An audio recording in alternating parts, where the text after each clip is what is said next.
हर हर महादेव, जय श्री राम, राधे राधे। संस्कृति YouTube channel पर आपका हार्दिक स्वागत है। अगर आपको हमारी वीडियोस अच्छी लगती हैं तो हमारे चैनल को सब्सक्राइब करना ना भूलें और हमारी यूट्यूब फैमिली का हिस्सा ज़रूर बनें।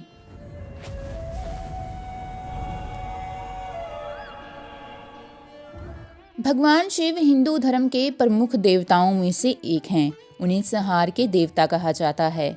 वे विनाशी नहीं बल्कि जन्म, मृत्यु और कल्याण के भी प्रतीक हैं। भगवान शिव को महादेव के नाम से जाना जाता है, जिसका अर्थ है देवों में भी सबसे बड़े। आमतौर पर लोग भगवान शिव को कैलाश पर्वत पर रहने वाले, त्रिशूल धारण करने वाले, गले में सर्प लपेटे हुए, जटाओं में गंगा को धारण करने वाले रूप में जानते हैं। हालांकि हमारे धर्म ग्रंथों में भगवान शिव से जुड़ी कई ऐसी गूढ़ और रहस्यमयी बातें भी कही गई हैं जिनसे बहुत कम लोग परिचित हैं। भगवान शिव की महिमा का वर्णन वेदों, पुराणों, उपनिषदों और अनेक ग्रंथों में विस्तार से मिलता है। उनके कई रूप, स्वरूप, नाम और रहस्य ऐसे हैं जो साधारण व्यक्ति की समझ से परे होते हैं। भगवान शिव एक योगी हैं, तपस्वी हैं तो वही गृहस्थ भी हैं। वे करुणा के सागर हैं, लेकिन रुद्र रूप में प्रलय भी ला सकते हैं। आखिर भगवान शिव कौन है? सबसे पहली और अनोखी बात यह है कि भगवान शिव को अनादि और अनंत माना गया है। ना उनका कोई जन्म है और ना ही मृत्यु। वे स्वयंभू हैं, अर्थात स्वयं उत्पन्न हुए हैं। ब्रह्मा, विष्णु और महेश को त्रिदेव कहा जाता है, लेकिन भगवान शिव को समय से परे बताया गया है।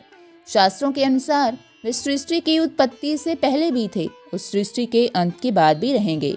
महादेव को अर्धनारीश्वर भी कहा जाता है।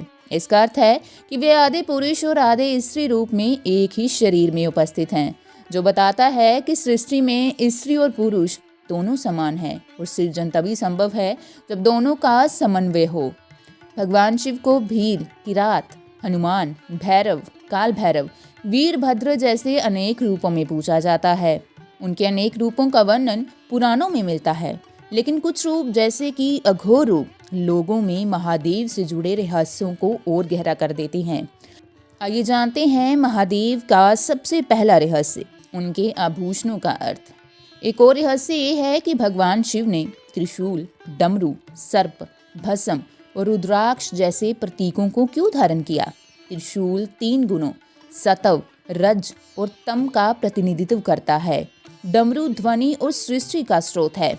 सर्प मृत्यु का प्रतीक होते हुए भी भगवान शिव के गले का आभूषण है, जिससे संकेत मिलता है कि उन्होंने मृत्यु पर विजय पाई है। धार्मिक ग्रंथों में ये भी बताया गया है कि भगवान शिव ने समुद्र मंथन के समय हलाहल विष को पी लिया था, जिससे उनका कंठ नीला हो गया और वह नीलकंठ कहलाए। ये उनकी करुणा और बलिदान का प्रतीक है, क्योंकि उन्होंने संसार की रक्षा के लिए विष को स्वयं में समाहित कर लिया। भगवान शिव का कला और संगीत से भी गहरा लगाव है। उनका तांडव नृत्य इस बात का प्रमाण है। वे नटराज के रूप में तांडव नृत्य करते हैं। यह नृत्य केवल विनाश का नहीं बल्कि निर्माण का भी प्रतीक होता है। इसके साथ ही उनकी डमरू से जो ध्वनि उत्पन्न होती है उसे संस्कृत भाषा के व्याकरण का मूल भी माना गया है। एक और गूढ़ रहस्य भी है कि भगवान शिव को मृत्यु के देवता यमराज से भी अधिक शक्तिशाली माना गया है। मार्कंडेय ऋषि की कथा इसका प्रमाण है। जब यमराज ऋषि को लेने आए तब महादेव ने स्वयं प्रकट होकर यमराज को पराजित कर दिया और अपने भक्त की आयु बढ़ा दी।